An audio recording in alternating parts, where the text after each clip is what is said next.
Hello my dear students, welcome to my channel Triyasha study centre. Friends, তোমাদের আজকের যে ভিডিওটি যাচ্ছে তোমাদের ইংলিশের পোয়েট্রি অর্থাৎ পোয়েম থেকে কোনো লাস্ট মিনিট আমি তোমাদের জন্য দিইনি। আজকের আমি তোমাদের জন্য পোয়েম থেকে লাস্ট মিনিট সাজেশনটা দিচ্ছি মাত্র দুটি কবিতার, এবং আগামীকাল তোমরা আরও দুটি কবিতার লাস্ট মিনিটটা পেয়ে যাবে। আজকের আমি তোমাদের অ্যাসলিপ ইন দ্য ভ্যালি এবং দি পোয়েট্রি অফ আর্থ এই দুটি কবিতা থেকে লাস্ট মিনিট এসএকিউ সাজেশন অর্থাৎ প্রশ্ন এবং তার উত্তর কটি আমি একটু ভালো করে তোমাদেরকে বলে দিতে চাই, এবং সেই জন্য আমি আজকের দুটি কবিতা তোমাদেরকে দিচ্ছি, কারণ একসঙ্গে চারটি কবিতার যে উত্তর একটা ভিডিওর মাধ্যমে হয়ে উঠবে না, কারণ ভিডিওটি তাহলে অনেক লং ভিডিও হয়ে যাবে। তাই আমি আজকের তোমাদের অ্যাসলিপ ইন দ্য ভ্যালি এবং দ্য পোয়েট্রি অফ আর্থ এই দুটি কবিতা থেকে ইম্পর্টেন্ট এসএকিউগুলো আজকের বলে দিচ্ছি, এবং এর মধ্যে থেকে যা কঠিন শব্দ আছে তোমাদের কাছে যদিও কঠিন শব্দ আছে, সেই শব্দগুলো আমি নিচে তার উচ্চারণ এবং তার অর্থ লিখে দিয়েছি। অবশ্যই তোমরা সেগুলো ভালো করে ফলো করো, লক্ষ্য করো এবং উত্তরগুলো ঠিকঠাকভাবে লেখার চেষ্টা করবে, তাহলে তোমরা প্রত্যেকটি এসএকিউর থেকে যে একটা নাম্বার করে থাকে সেই এক নাম্বার অর্থাৎ চারটি এসএকিউ থেকে 4টি নাম্বার তোমরা অনায়াসে কালেক্ট করতে পারবে। এর আগে তোমাদের আমি ইংলিশের প্রোজ যে এসএকিউটা ছিল সেটি আমি তোমাদের দিয়ে দিয়েছিলাম, আশা করি তোমরা সেটি দেখে নিয়েছো। আজকের প্রথমে দেখো the poetry of earth. The poetry of আর্থ থেকে আমি প্রথমটা বলবো। প্রথম প্রশ্ন রেখেছি, দেখো এ ভয়েস উইল রান মানে একটা স্বর চলতেই থাকবে। Whose voice is refer to here, কার ভয়েসের কথা এখানে নির্দেশ করা হয়েছে। The grasshopper's voice has been refer to here, grasshopper অর্থাৎ ঘাস ফড়িংয়ের গলার স্বরের কথা এখানে নির্দেশ করা হয়েছে। Whose voice shall run from hedge to hedge, কার স্বর শ্যাল রান মানে দৌড়াতে থাকবে বা ছুটতে থাকবে। ফ্রম হেজ টু হেজ মানে হেজ মানে কি আগাছা থেকে আগাছা, অর্থাৎ যেখানে নিরাপদ আশ্রয়ে ঝোপঝাড় এইগুলো থেকে একটা ঝোপ থেকে আর একটা যে ঝোপে তাদের যে গলার স্বর সেটা চলতে থাকবে। The grasshopper's voice will run from hedge to hedge. Has never done with his delights, তার আনন্দকে কখনোই থামিয়ে রাখে না। সে কে? The grasshopper has never done with his delights, the grasshopper has never done with his delights. How are the birds in summer according to Keats, according to Keats মানে according to কিডসের মত অনুসারে। How are the birds in summer মানে গ্রীষ্মকালে পাখিরা কেমন থাকে বা কেমন হয়।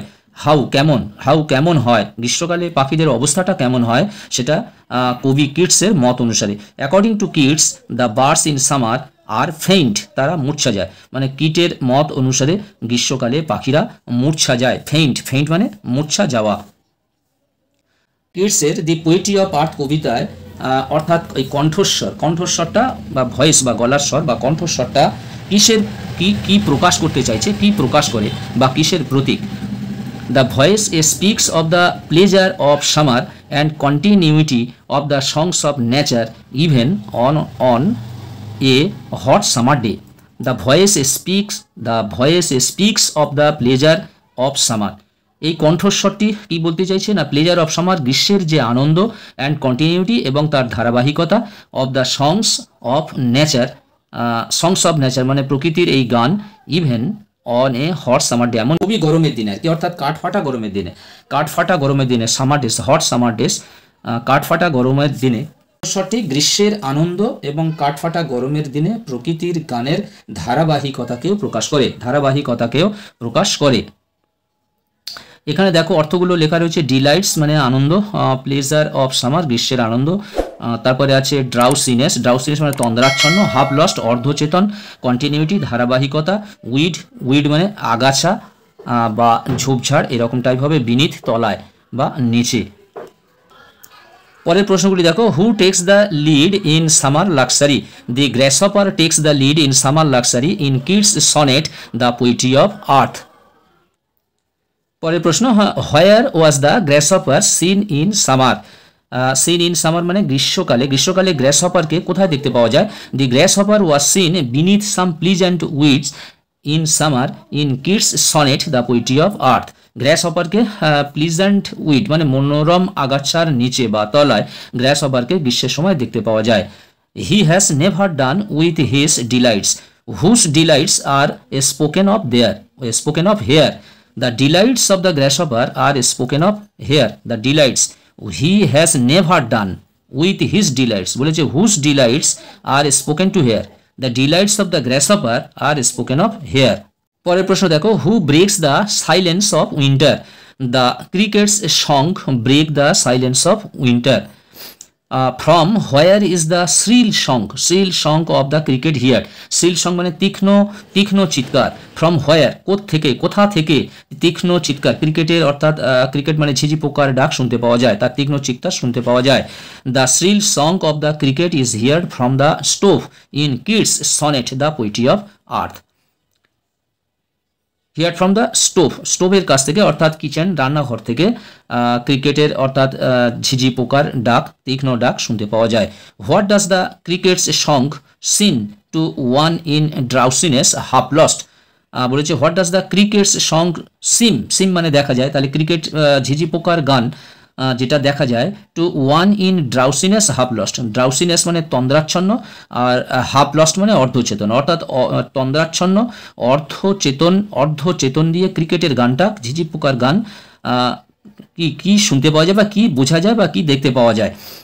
To one in drowsiness, half lost, the cricket's song seems to be the song of the grasshopper among some grassy hills. তন্দ্রাচ্ছন্ন অর্ধচেতন নিয়ে যে ক্রিকেটের যে গান, ঝিঝি পোকার গানটা, এটা মনে হয় যেন দ্য সং অফ দ্য গ্রাসহপার, ঘাস ফড়িংয়ের গান ভেসে আসছে গ্রাসি হিলস, অর্থাৎ ঘাসযুক্ত পাহাড়ের ভিতর থেকে। তারপরের প্রশ্ন, যদি এটি তোমাদের 2023 সালে এই প্রশ্নটি পড়ে গেছিল, what does Keats celebrates the poem the poetry of earth, poetry of আর্থ এই কবিতায় কবি কিডস তিনি কিভাবে এটাকে সেলিব্রেটস করেছেন, অর্থাৎ উপভোগ করেছেন। The poet John Keats celebrates the everlasting and continuous music of nature, everlasting মানে যেটা শেষ হচ্ছে না, চলতেই থাকছে, যার শেষ নেই, অর্থাৎ এন্ডলেস, অ্যান্ড কন্টিনিউয়াস এবং ধারাবাহিক মিউজিক অফ নেচার, প্রকৃতির গান হিসেবে সেলিব্রেট তিনি করেছেন। বন্ধুরা, তারপরের কবিতাতে আমরা চলে এসেছি asleep in the valley. Asleep in the valley প্রথম থেকে যে কয়েকটি গুরুত্বপূর্ণ প্রশ্ন তোমরা জেনে নাও। How does the poet bring out the innocence of the soldier in asleep in the valley, how does the poet bring out, কেমনভাবে কবি ব্রিং আউট মানে টেনেছেন, the innocence of the soldier অর্থাৎ সৈনিকটির যে সরলতা, in asleep in the valley কবিতায়। The soldier's innocence in the poem asleep in the valley, the poet compare the smile of the soldier with an infant, কবি সৈনিকটির হাসি একটা শিশুর সঙ্গে তুলনা করেছেন, শিশুর হাসির সঙ্গে তিনি তুলনা করেছেন, এইভাবে তিনি সৈনিকটির সরলতা টেনেছেন। Why does the poet ask nature to keep the soldier warm, কেন কবি প্রকৃতিকে বলেছেন যে to keep the soldier warm, অর্থাৎ সৈনিকটিকে একটু উষ্ণ থাকতে দাও। The poet ask nature to keep the soldier warm so that he does not catch cold, তার যেন সর্দি লেগে না যায়, সেই জন্য তিনি তাকে গরম রাখতে বলেছেন, কারণ তিনি খোলা উপত্যকার উপরে আছেন। তিনি তাকে প্রশ্ন দেখো, describe the smile of the soldier sleeping in the valley, উপত্যকার উপরে ঘুমন্ত যে সৈনিকটির কথা বলা হয়েছে তার হাসির বর্ণনা করতে বলছে। The smile of the soldier is that of an infant gentle and innocent, সৈনিকটির হাসি ছিল একটা শিশুর মতো কোমল বা মৃদু, জেন্টেল অ্যান্ড ইনোসেন্ট এবং সরল। পরের প্রশ্ন হলো, how does the soldier lie in asleep in the valley, asleep in the valley কবিতার সৈনিকটি কিভাবে শুয়েছিল। The soldier lies asleep in the valley with his mouth open and one of his hands resting on his chest, সৈনিকটি asleep in the valley কবিতার সৈনিকটি তার মুখটা ছিল খোলা, অর্থাৎ মুখ হা করা ছিল, and one of his hands এবং তার একটি হাত রেস্টিং অন হিজ চেস্ট তার বুকের উপরে রাখা ছিল। হোয়াই ইজ দ্য সোলজার পেল, সৈনিকটি কেন বিবর্ণ ছিল। The soldier is pale because he is actually dead, সৈনিকটি প্রকৃতপক্ষে মারা গেছিল, অ্যান্ড কালারলেস, তাই তার রংহীন হয়ে পড়েছিল। He will never wake up, সে আর কখনো জেগে উঠবে না। হোয়াট ডাজ দ্য পরের প্রশ্নটি দেখো, what does the slow stream leave on the bright grass, এখানে বলা হচ্ছে ধীর গতিতে চলা নদীটি উজ্জ্বল ঘাসের উপর কি রেখেছে। The stream in the poem asleep in the valley, মানে অ্যাসলিপ ইন দ্য ভ্যালি কবিতায় নদীটি leaves long strands of silver on the grass, ধীর গতিতে চলা নদীটি উজ্জ্বল ঘাসের উপর লম্বা রূপলি সুতো বা ফিতে ফেলেছে।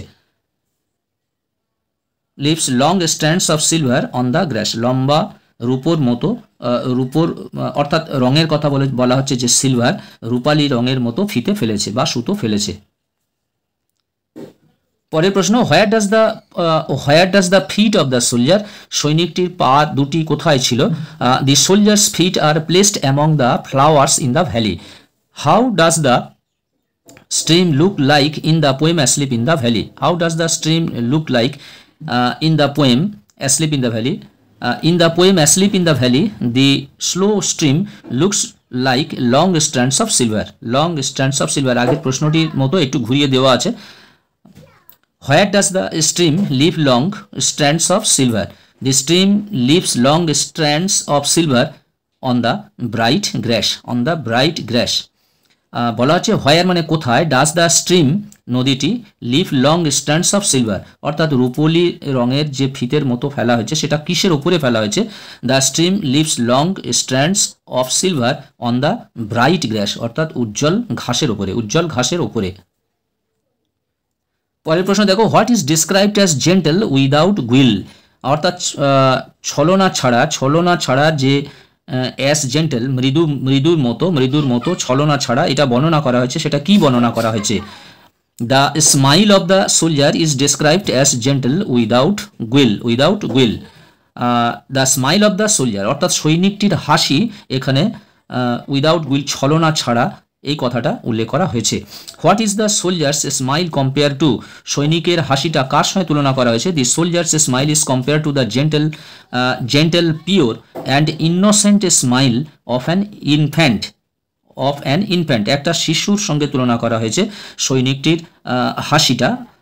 টু দ্য জেন্টেল পিওর একেবারে মানে বিশুদ্ধ মৃদু, এবং ইনোসেন্ট স্মাইল অর্থাৎ সরল একটা হাসির, শিশুর একটি সরল হাসির সঙ্গে তুলনা করা হয়েছে। দে ফিল ইন দ্য হলো full of light, what does the হলো ডিসক্রাইব, এখানে হলো অর্থাৎ ফাঁকা জায়গাগুলো কিভাবে বর্ণনা করা হয়েছে? দ্য হলো referred to in the poem describes a beautiful valley surrounded with mountains where the rays of the sun are streaming in. তাহলে হলো ফাঁকা জায়গাগুলো যেটা বর্ণনা করা হয়েছে এই কবিতায়, যেটা সুন্দর একটা উপত্যকা, এই বিউটিফুল ভ্যালি একটা সুন্দর উপত্যকা, সারাউন্ডেড উইথ মাউন্টেন্স, তার চারধারে ছিল পাহাড়ে ঘেরা। Where the race of the sun, যেখানে সূর্যের রশ্মি বা আলো আর স্ট্রিমিং ইন, সেখানে পতিত হচ্ছিল বা সেখানে কিরণ দিচ্ছিল। হি মে ক্যাচ কোল্ড, তার ঠান্ডা লেগে যেতে পারে। Why does the poet fears, তো কেন কবি ভয় পাচ্ছেন যে তার ঠান্ডা লেগে যেতে পারে? দি পোয়েট ফিয়ার্স, কবি ভয় পান, because the soldier is sleeping under the open sky. The poet fears, কবিও ভয় পেয়ে যান, বিকজ কারণ the soldier is sleeping under the open sky, কারণ সৈনিকটি একটা খোলা আকাশের নিচে সে ঘুমাচ্ছে বলে। বন্ধুরা, আজকের মতো ভিডিওটি শেষ করলাম। তোমরা আগামীকাল এই দ্বিতীয় পার্টটা, যে আর দুটি কবিতা বাকি আছে, দ্বিতীয় পার্টের লাস্ট মিনিট সাজেশন, এসএকিউ সাজেশনটা তোমরা পেয়ে যাবে। তোমরা যারা এখনও সাবস্ক্রাইব করোনি অবশ্যই তোমরা চ্যানেলটি সাবস্ক্রাইব করে নাও এবং লিঙ্ক শেয়ার করো, বেশি বেশি করে শেয়ার করো। তোমরা একটা লাইক করে দিও, প্রয়োজনে কমেন্ট করো। আবার কথা হবে নেক্সট ভিডিওতে। তোমরা সবাই ভালো থাকবে, সুস্থ থাকবে। তোমাদের সকলকে অসংখ্য ধন্যবাদ।